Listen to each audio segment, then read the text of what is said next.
Okay, maybe nandisose ne mbagamba nti nayingira mu 82 nga ndi grade 2 teacher.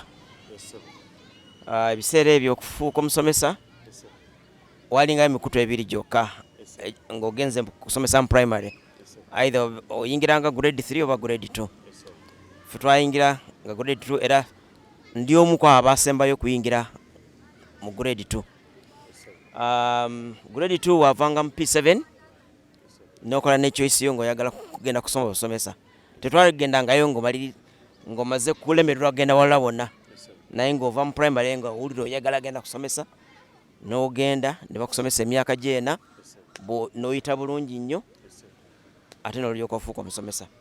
So bwetyo bwe twatandika natandikira mu ssomero bayita Kayiira Demonstration School. Kayiira Demonstration School. Kayiira Demonstration School. Mukuru Tom, kyogamba nti ogwo omwaka ku grade 2 ogwo omwaka gwo kwe baakoma okuyingiza awo ne batyoka batandika kuyingiza grade 3 bokka? Nedda bagenda nga bayingiza naye bali batandise process eyokulekerawo ku training aba grade 2 teachers. Then after some years ne baba nga batandika kusomesa aba grade 3 bokka.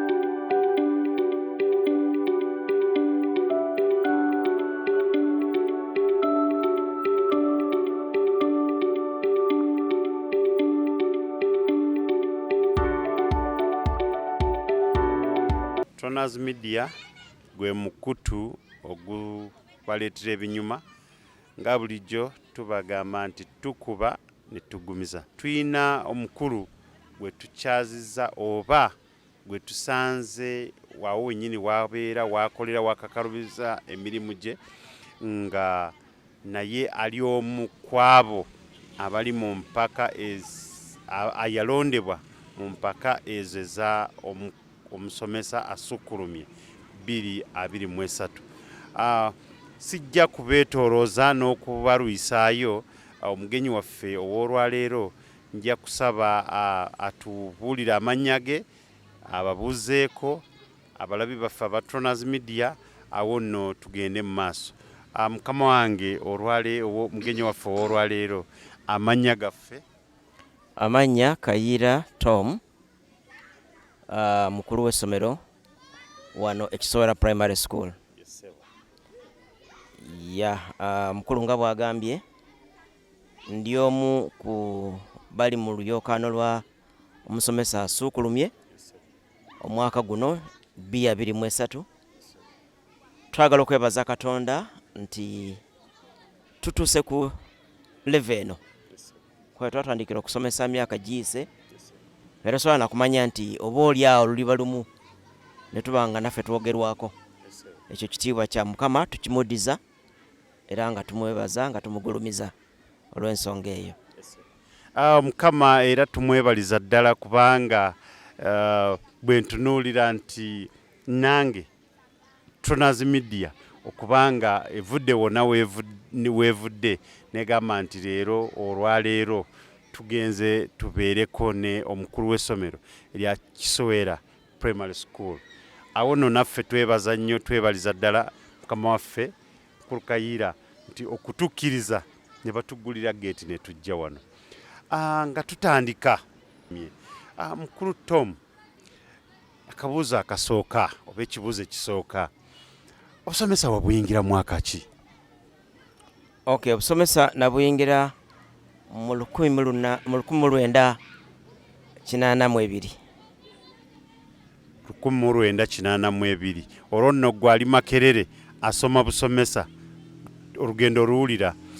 Mukulu Tom yayingira 1982. Obusomesa wabutandikira mu ssomero ki?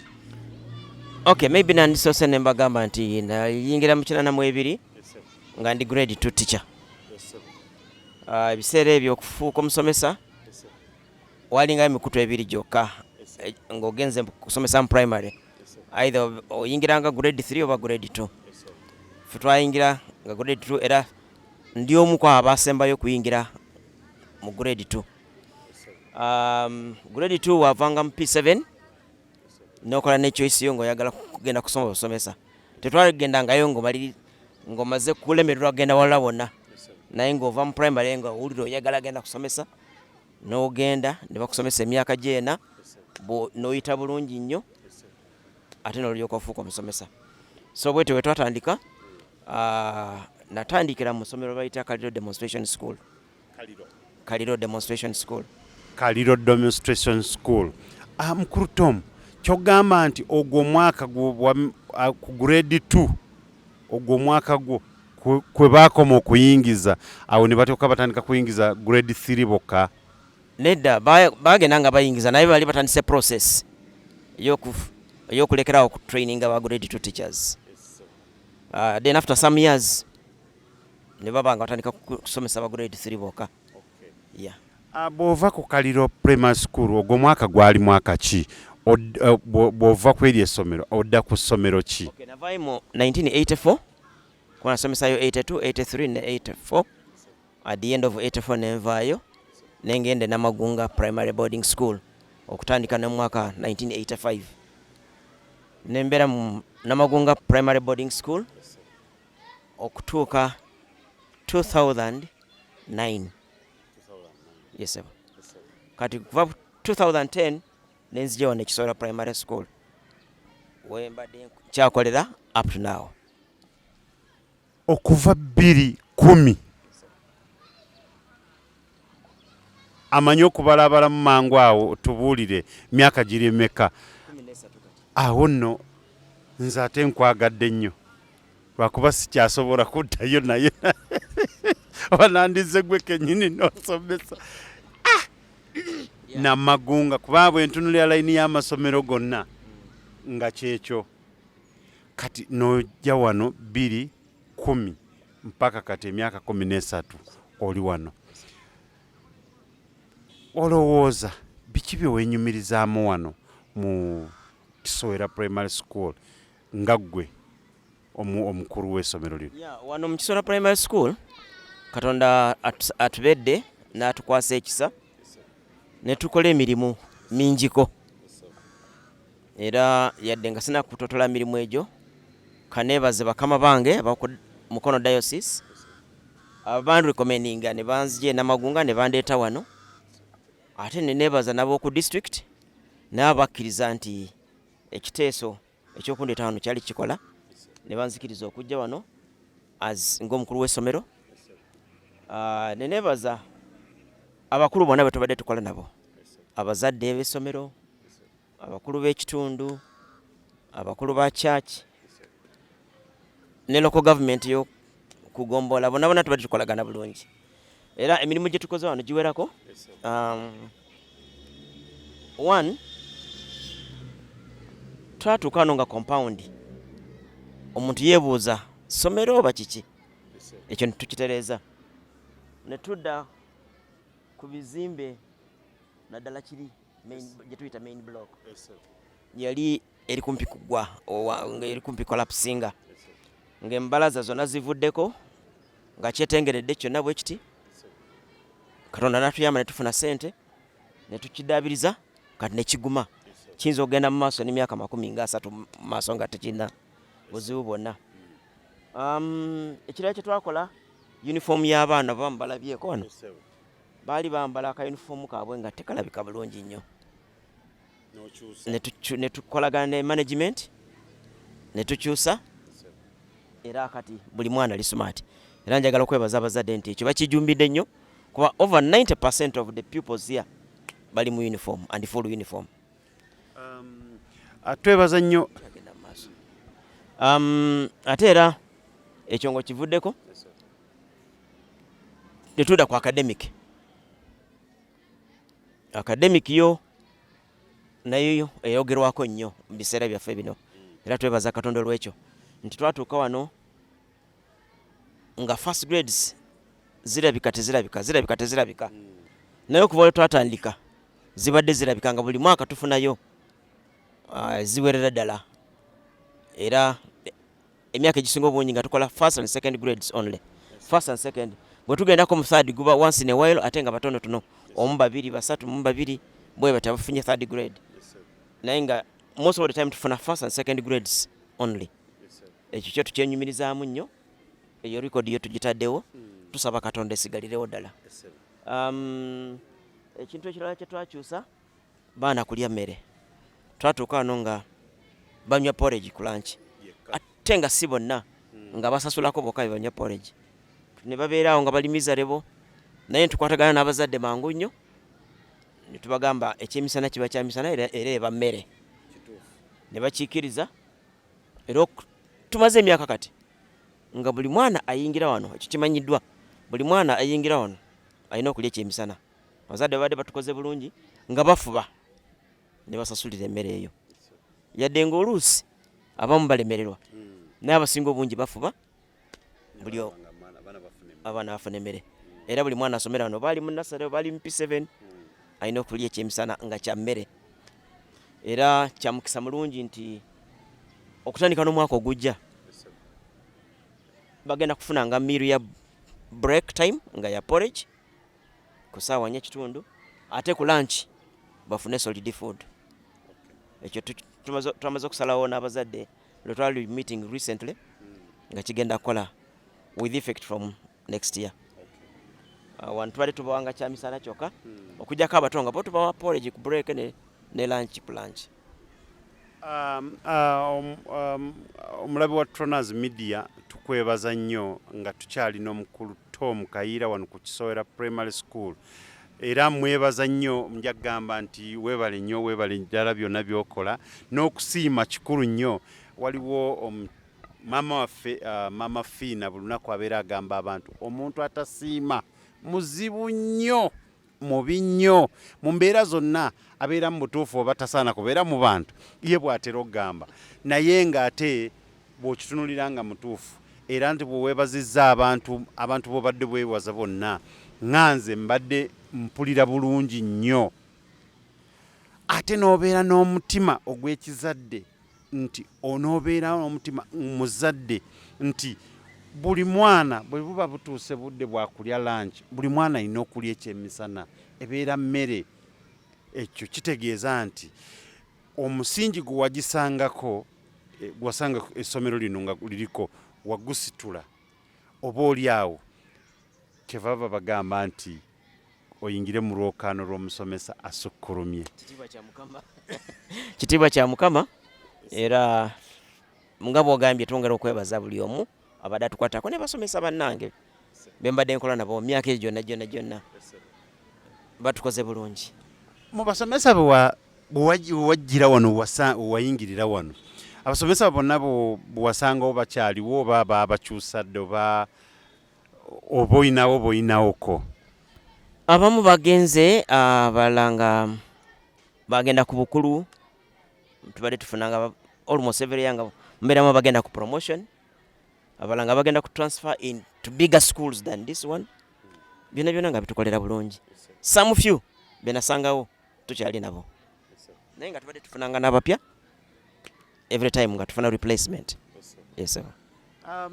omusomesa bw'afuna obukulu ng'abadde mu mikono gyo nze mmanyi eyo ebeera product yo nti bw'afuna ne bamukuza era wonna waalaga agenda agamba nti Mr. Kayiira wanyanyamba nti kubanga olaba akyusizza bino kati ate nze lwaki tankyusizza kitegeeza nti yonna mulimu gubadde gugwo era tusiima nnyo tusiimira ddala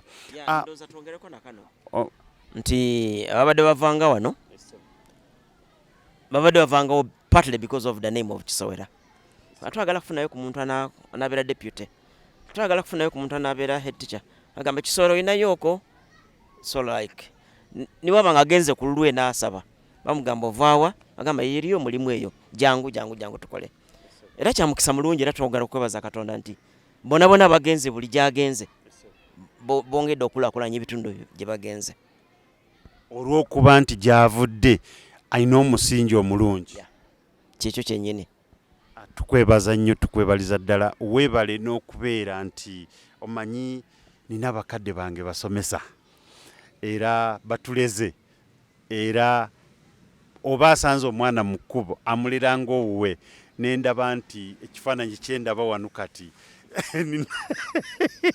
ndabira ddala nti kyekimu kyennyini nti abamu baawummula naye olaba omusanga mu kkubo n'abuuza omwana olagawo obudde buno bangobye nedda tuddeyo nga n'omugamba omwana bamugobye naye n'agamba nti nedda omwana tumuzeeyo ku ssomero ajja kuddayo omuzadde ng'akomyewo ajja kuleeta ssente naye togoba mwana bw'otyo era tubeebaza nnyo bulina abali mu mulimu guno ogw'obusomesa kubanga nze ndowooza nti eggwanga lino lyonna litandikira ku busomesa bwe kibanga oli nga talina kye yasoma nobwabanga alina gy'alaze era mu buli ngeri yonna ajja kuddayo ate abeere ng'asoma asobola kuba nga atambula mutamu naye nga era alina by'asoma so omulimu gw'obusomesa gwe mukola gwa ttendo nga tuvudde awo okoze ebyo byonna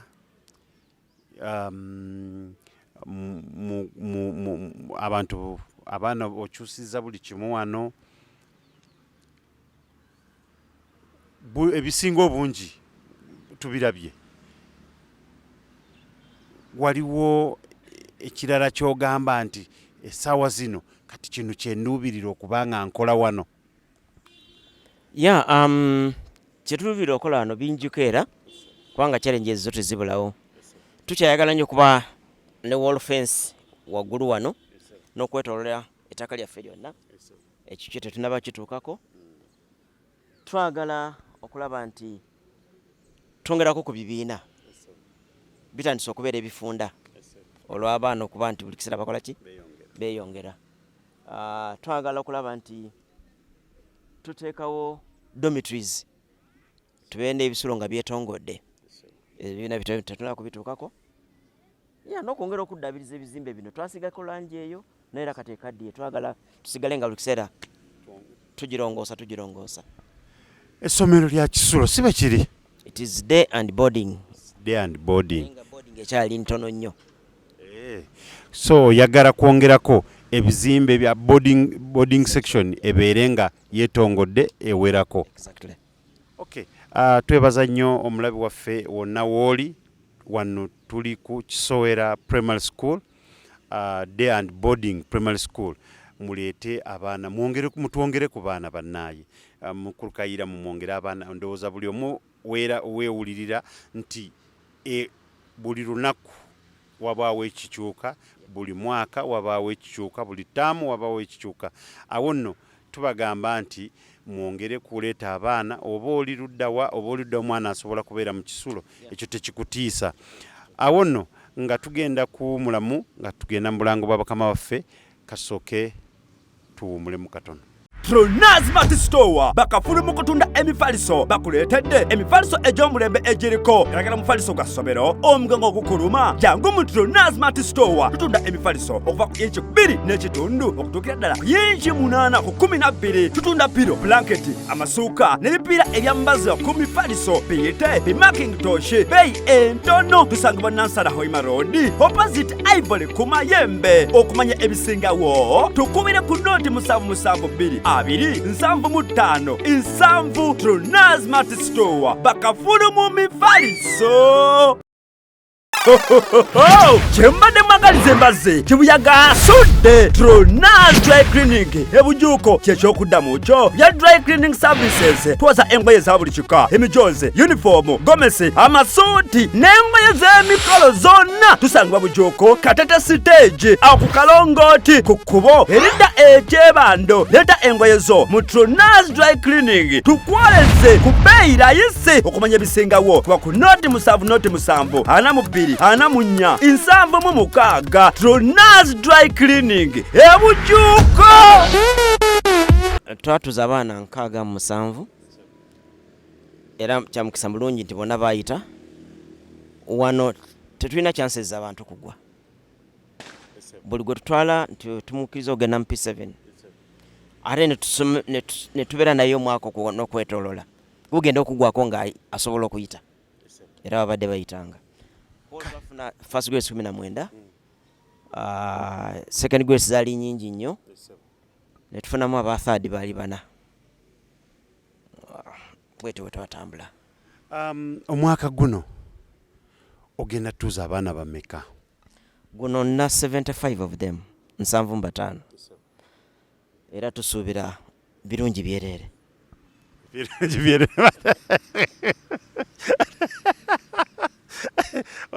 Tusuubira birungi byerera. Omukama ekyakikole kubanga nti abaana bamaze dde obasabira? Twakikola ku the day before yesterday. Yeah. Tusaba omukama ekyo akikubalire kubanga kikulu nnyo omwana omuzadde okumuleeta ku ssomero okuwulira essanyu ng'omwana akoze ki ng'ayise. Naffe tuneesiima okutegeezebwako nti owaayi kyabadde bwe kiti.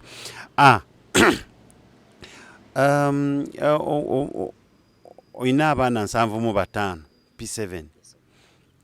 Essomero lyonna oyina abaana bameka? Abaana tukununkiriza mu 6 kati ng'otaddeko ne nasale. Eno full primary P1 to P7 bali 524.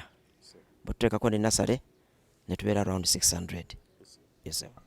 Omulabe wa Troners Media ndowooza olaba bannange tubagamba nti mwenna Mukono district muleeta abaana ku Kisowera primary school kubanga ndowooza ebintu si byakutetenkanyiza, bintu si byakweyogerako bweyogezi nti buli omu olaba nange ava eri wala Kisowera primary school njimanyi era naginoonyeza mpaka kutuuka bwe ntuuse. Era awo nno tubasaba mwenna we muli muleeta abaana 75 bagenda tuula P7 ate era tujja komawo tubategeeze byabadde bitya omwaka ogujja. Ndowooza gubanga gwakubiri awo January tujja kuba tukomawo tubategeeze nti owaayi byabadde bwe biti. Ate era ng'omukulu bw'agambye nti asuubira birungi byerere tekiriiko kwetooloola. Kakati naawo ekibuuzo ekirala, abasomesa olina bameka? Abasomesa nna 20 from nursery to P7. Yes, sir. Si batono? Batono, but enonga bweri government aided school. Kizibu nnyo okugenda mu bantu bangi. Government etuwaako besobola okutuwa. Aye tufunako n'abalala batonotono okwongerako. Ate nga abalala betufuna tulina kubasasula. So tufuna abo ka betusobola okusasula. Like abazadde tebalina nnyo ssente ziri awo nti sasula abasomesa. Ssente ze baleeta z'abaana baabwe kulya mmere. So tosobola kufuna abasomesa abangi okusinga awo. In fact abali ku government tuli 14. The other 6 are paid by the school. Yes, sir. Guba mulimu gwo ng'omukulu w'essomero okulaba nti buli omu otetenkanyiza abeerawo. Tutekanyiza okulaba nti buli omu abeerawo. Nga bwe tugambye abazadde batuwayo akasente ak'emmere. Chance bwe tukwata nti emiwendo gy'emmere tegikaalamye nnyo. Buli akafiika ku mmere ketalinga kusasula abasomesa abo. Chance bwe tukwata obubi nti emiwendo giganye nga oluse bwe gitera okugaana. Bambi ne twogera nabo ne bakkiriza. Kubanga nkimanyi nti oyinza okugenda mu katale n'osanga nti oba oli awo ne bajeti yo gy'oyina tetuuka ne mu half, ssente tezikumala. Awo okola otya? Tusigala nga oluusi twewala ku bantu naddala nga naba service providers tusobola okwogera nabo ne batuwa emmere, batuwa n'ebintu ebirala bitukozesa. Emiwendo outlay bwe giba nga gibadde mirungi akafiikawo konna kagenda kubasomesa nakukola mirimu gya ssomero emirala, repairs, maintenance of the compound bwe bityo. Emiwendo bwe giba giganye nga oluusi bwe gitera okugaana tukola ebintu bibiri. Tuteesa n'abakozi baffe nibo banga basobola okutugumiikiriza until such a time when we can get the money, or tuteesa ne ba service providers out there but we services ze twagala ne supplies ze twagala as they wait for the money to come. Kitukoze bulungi nti twali tukyasobola okwogera nabo ne bakkiriza.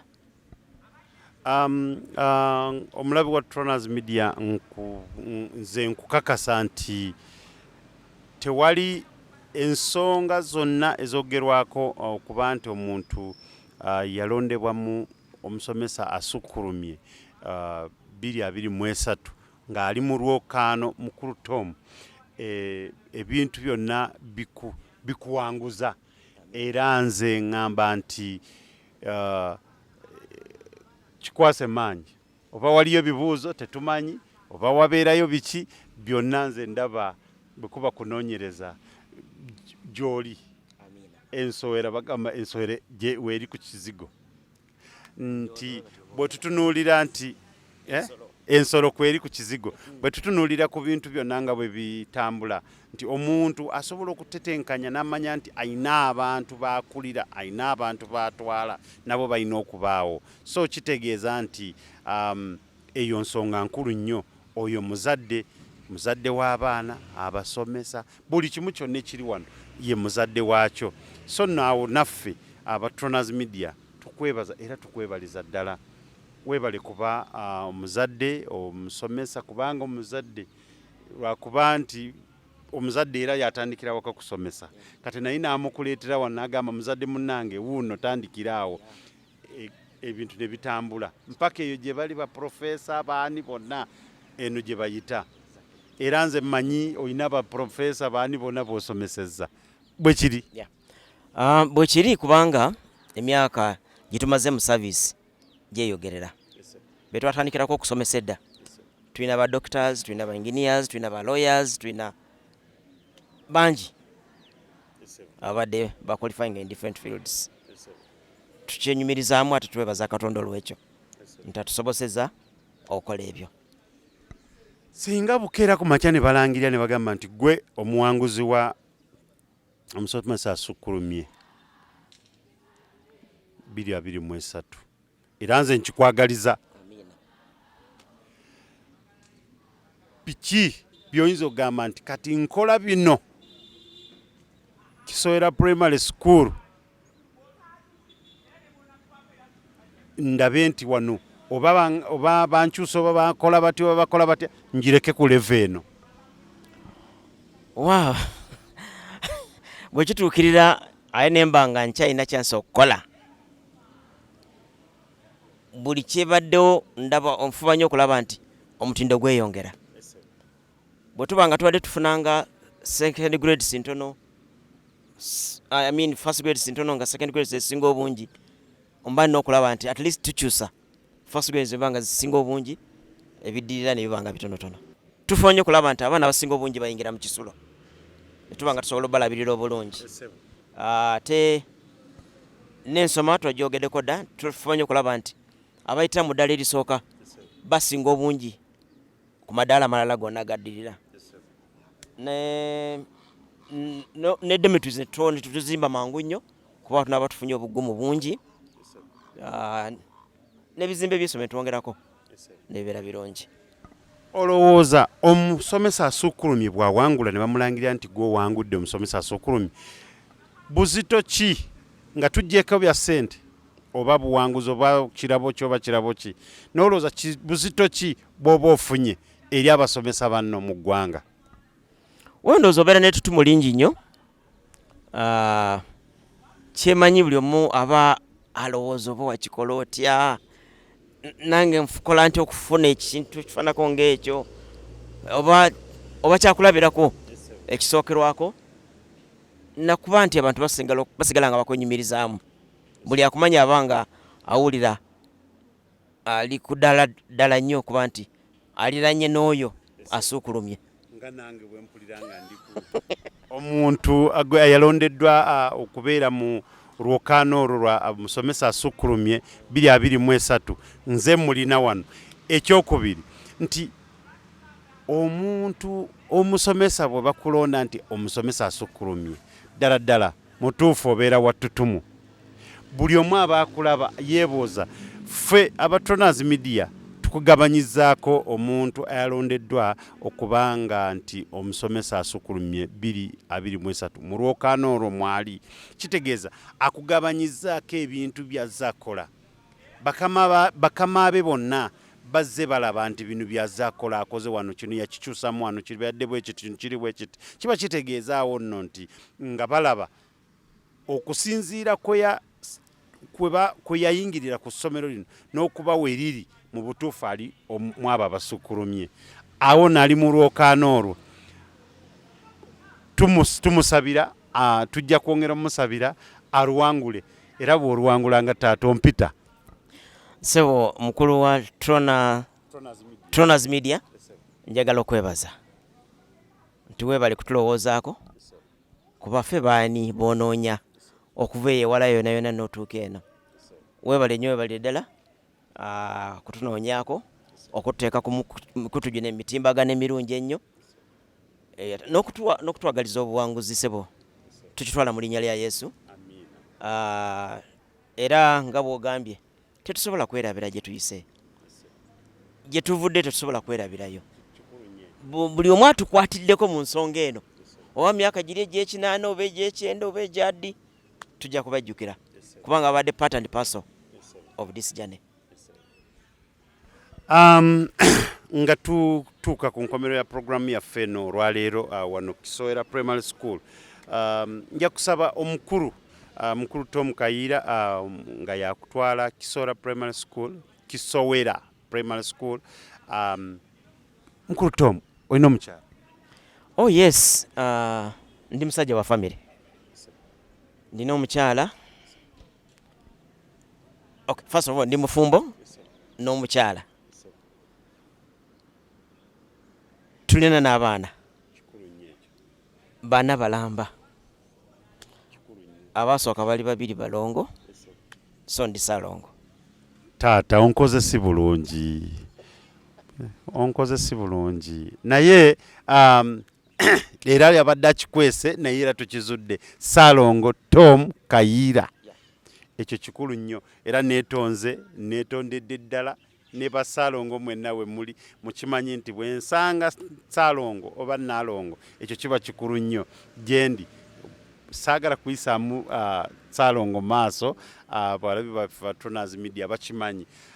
Salongo omukulu Salongo Tom Kayiira jakusaba osiibule abalabi ba Tronas Media oboina botumirako nabo batumireko sebo. Okay, omukulu nayongeddemu ekya Salongo nnyo tetutenye kukyogera nga tweyanjula kubanga kyo kitiibwa kya Katonda tikyetakisa kwogerera naye nga ndi Salongo ni Nalongo gyali eka abalongo baffe Katonda tuyambye baakula baamala okusoma tulina n'omuwala abaddako naye yamala okusoma tulina n'omulenzi gwe tusembye okuzaala ali mu P7 kati agenda kola exams next week era naye tumusabira ayitemu bulungi nga banne babadde bayitamu naye nga mutuufu mutukoze bulungi mwe aba Tronas Media okujja wano nate olwaleero okutulabako wano Kisowera Primary School. Essomero lino ebiseera ebimu baliyita the Clinton School. Ensonga eryemu yokka nti ly'essomero lyokka mu Uganda mwonna katugambe ne mu Africa eryali likyazizaako president wa America ate nga sitting president. Vuba ku bino nti yali president yazzeeko wano ne yeebaka mu Sheraton biki naye President Bill Clinton bwe yali mukulembeze wa United States of America yakyalirako Africa mawanga ge yatuukamu Uganda yali emukwago era wano yakyalira essomero lino n'alandinga wano. From that time onwards abantu abamu n'essomero bayita the Clinton School because of the visit of President Bill Clinton. Twagala okwebaza bonna abawaniridde essomero lino buli mu ngeri yonna aba Church of Uganda abalitandika abazadde abadde balivugirira abaana n'omusimbi na byonna ebyetaagisa okolebwawo abakulu ba Kugombola sub county headquarters abakulu b'oku district aba education department bonna bitongole byonna bitukoze bulungi tubebaza nnyo n'enkolagana eriwo na byonna byebatukolera support yonna abasomesa abembadde nsomesanga nabo okuva gye natandikira paka wano njagala okubeebaza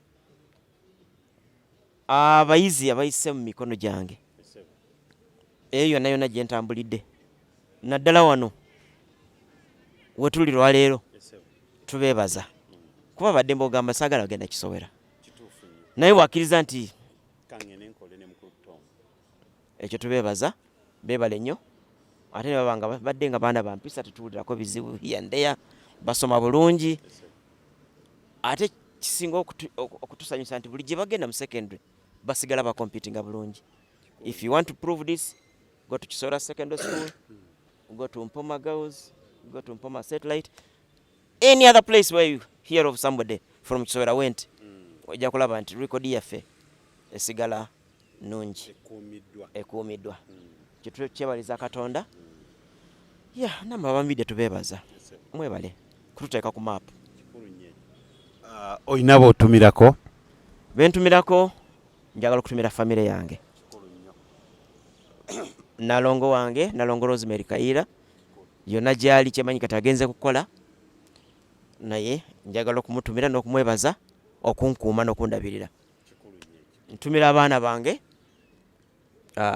Rose Babirye, Rita Nakato, Anita Kayiira, nono omuto ali mu P7 Timothy Kayiira, wona gye bali batumira mbeebaza okungumiikirizanga mbeera zonna.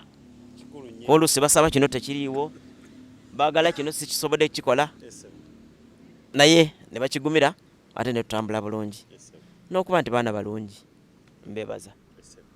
Ntumira abazadde baffe bonna bonna ab'essomero lino Kisowera Primary School, the Clinton School, nti beebale kutuwa abaana ate tubasabira basigale nga bakola okuwanirira abaana abo nga bakyali wano ne mu masomero amalala yonna yonna gye banaaba bagenze. Ntumira bakama bange ku Diocese Bishop Enos Chito Kagodo omugole ne maama Catherine, abakozi b'oku Diocese bonna bonna, Diocesan Education Secretary, office etutwala, n'abakulu bonna bonna batudde ku kitebe eyo, n'abakulu abali ku district naddala mu Education Department, the DEO and staff, the CAO and staff, LC5 chairperson and the entire council. Tubeebaza nnyo, Mukama bongere ekisa n'amaanyi n'okukola obulungi. Troners Media nga bulijjo tubadde n'omukulu Tom Kayiira Salongo weewaawo erinnya nabadde naye omanye ekintu kitiibwa nga bwe yagambye ekitiibwa kya Mukama tekyebulizayo tekyekweka era ku nkomerero kizze kivuddeyo nga tewali atireese tewali akikase. Troners Media tubeebaza abalabe baffe mwenna we muli tubaagala nnyo bannaaye yenna atanaba kusubscribinga following commenting liking. Tuyina social media zenjawulo, tuli ku TikTok, awo osobola gendayo n'olaba eyebeera stress killer.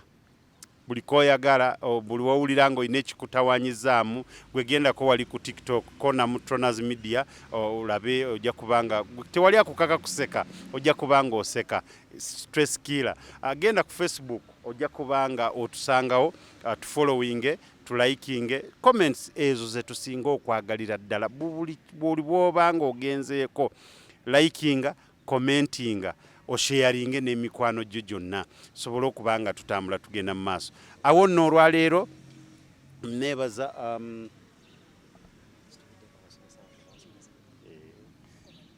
awo nno neebaza nange nsobola nyongera okwebaza abo bonna abayambyeko mukulu Kayiira okusobola okubanga atuuka ku ekyo kubanga nsonga nkulu nnyo. Omuntu oba oli awo toyinza kikwasaganya wekka, naye okulaba nti mumuyambyeko abazadde, bakamabe bonna abamenye, mwebale nnyo, mwebale n'abasomesa. Abasomesa oluusi onaakwata eno n'onaakwata eno, oba oli awo ekintu kyanguwa. Mwebale nnyo, mwebale ddala. Okukwatira wamu nsonga nkulu, n'okuba nga mwebaza, yeebale kuba omusomesa omulungi, yeebale okuba omukulembeze omulungi. Eyo nsonga nkulu nnyo. Awo nentumira bonna abatava ku Tronas Media, tubaagala nnyo, era nsigala nga ndi Tronas Media. Omukama Katonda abakuume, atakuumira mpeera.